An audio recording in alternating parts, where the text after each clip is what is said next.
Ok, donc je vais vous parler des eaux d'écarlate de Léonora Mianet. Donc, en fait, elle nous parle en fait de l'histoire. Enfin, l'histoire se déroule dans un pays imaginaire qu'elle a appelé, je crois, le Mboassou. Voilà. Donc, c'est une ville, enfin, c'est un pays imaginaire en Afrique centrale. En fait, elle raconte un peu les turbulences qu'il y a dans ce pays, surtout au niveau politique, et comment, en fait, les enfants, dont le personnage principal, se retrouvent un peu embrigadés dans tout cela, tout ce qu'ils traversent. Tout un peu le parcours des enfants soldats. Et donc, le principe, c'est que, tu m'interromps si je ne donne pas tous les détails, si je donne trop de détails. C'est donc, il y a un des enfants soldats qui se retrouve un jour dans le village, qui revient totalement décharné, blessé de partout, au bord de la mort. Et il rencontre un des personnages qui s'appelle donc Eyane. Et il tombe dans ses bras, il est recueilli dans un hôpital, et il est quasiment mourant. Et une fois qu'il est réveillé, il raconte son histoire d'enfant soldat qui a autour de 18 ans à ce moment-là. Et donc, il raconte un peu comment il a été embrigadé et tout ce qu'il a dû faire, tout le processus de déshumanisation qu'il y a, qui emmène des enfants à aller commettre les pires atrocités. Oui, en fait, oui, je suis d'accord par rapport à ce point de vue, mais je pense que... Enfin, moi, je n'ai pas perçu ça tout de suite comme ça. Je vois qu'il y a d'abord, au départ, en fait, où ils ne se sont pas juste tout de suite retrouvés dans de la violence, en fait.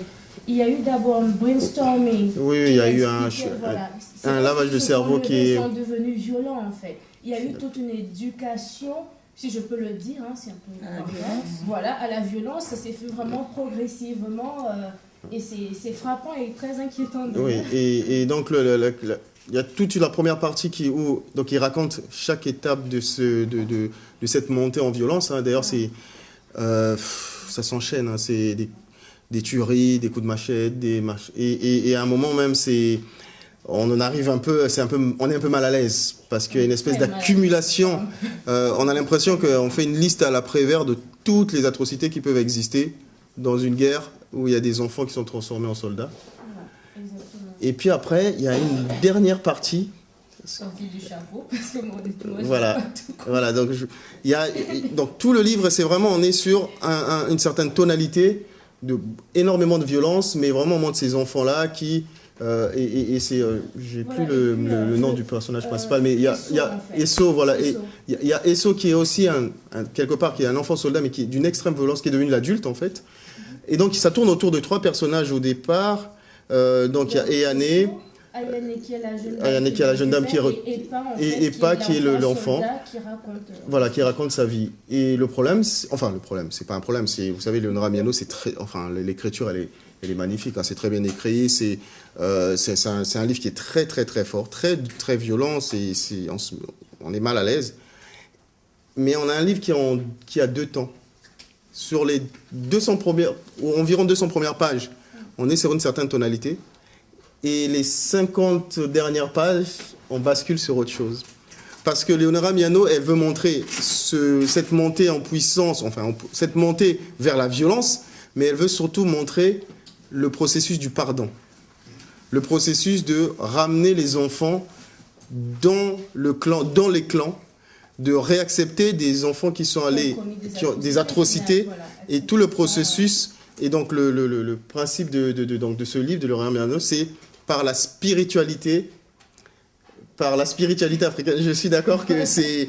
Voilà, mais vraiment, on a 50 dernières pages où on n'est plus du tout... L'écriture, elle est toujours aussi fluide et c'est super bien écrit, mais on n'est plus du tout sur la même tonalité que tout le reste du livre. Il faut dire aussi que ça s'explique un tout petit peu dans la mesure où, dans l'évolution de l'histoire, sans entrer dans les détails, la situation du pays s'est un peu pacifiée, en fait. Disons qu'il y a un peu moins de violence, et on introduit petit à petit des aspects un peu ésotériques, spirituels.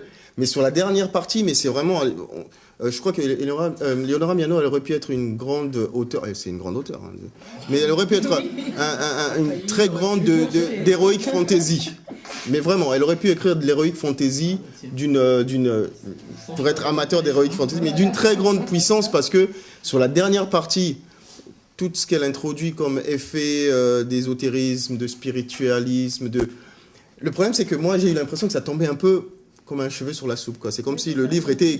C'est comme si elle avait écrit 2 livres différents, qu'elle avait une intention sur un autre livre, et ensuite elle a raccommodé les choses.